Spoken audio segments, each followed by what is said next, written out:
Okay, guys, welcome to Beyond the Box podcast, home of your everyday athlete.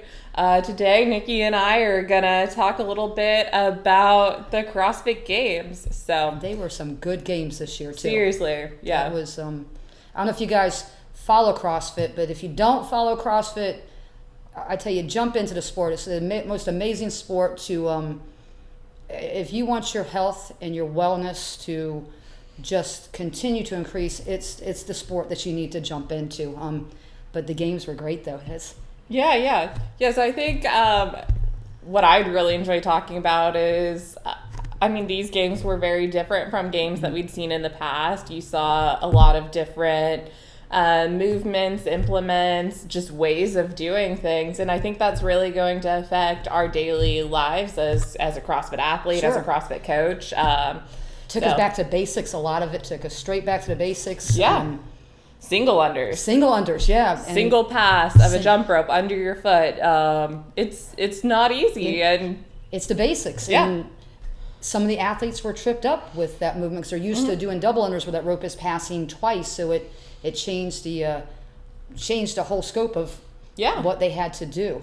And this is the first year too that we usually have Dave Castro. Yeah. You know, he is the one that programs all the workouts, and we had Adrian Bozeman this year.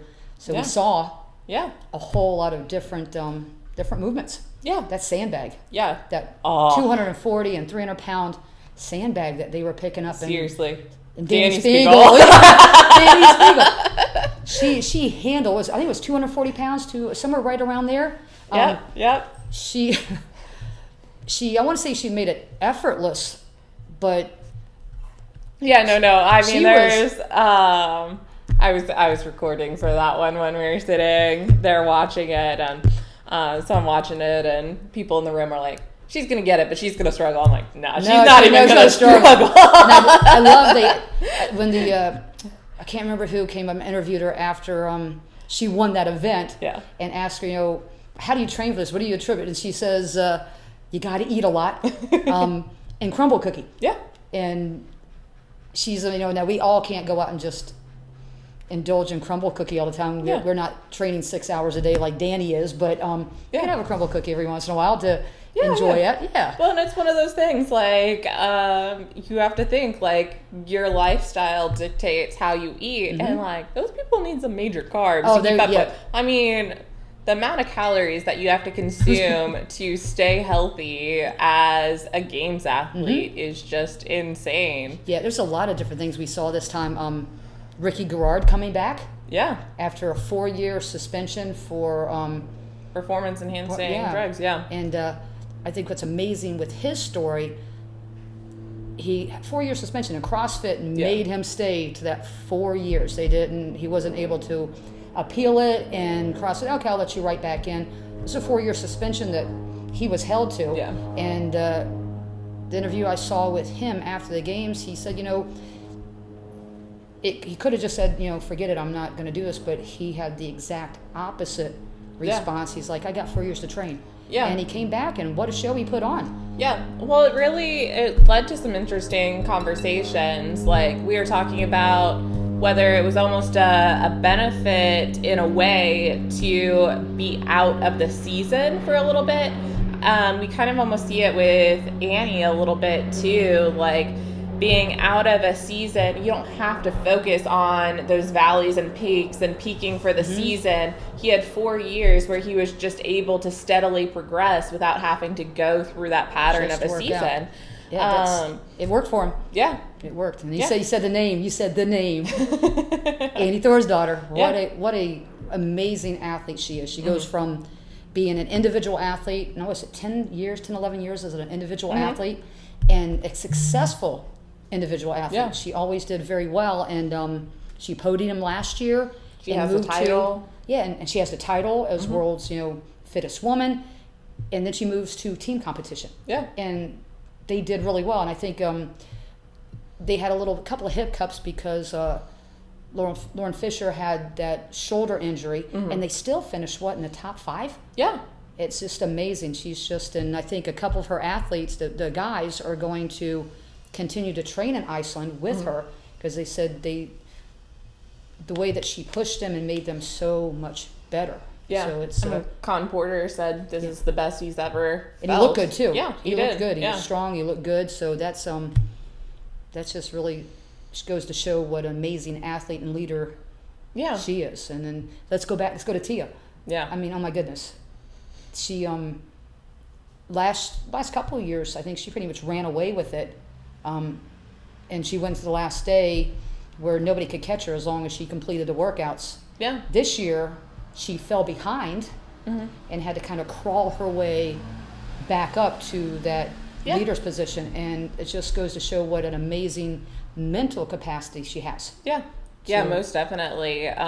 Mental capacity. You can also talk about Horvath there. She kind of started the experience a little further behind. And like a lot of this comes to the order of the events. Like if some of those later events had been sprinkled in earlier, we'd be talking about a different experience and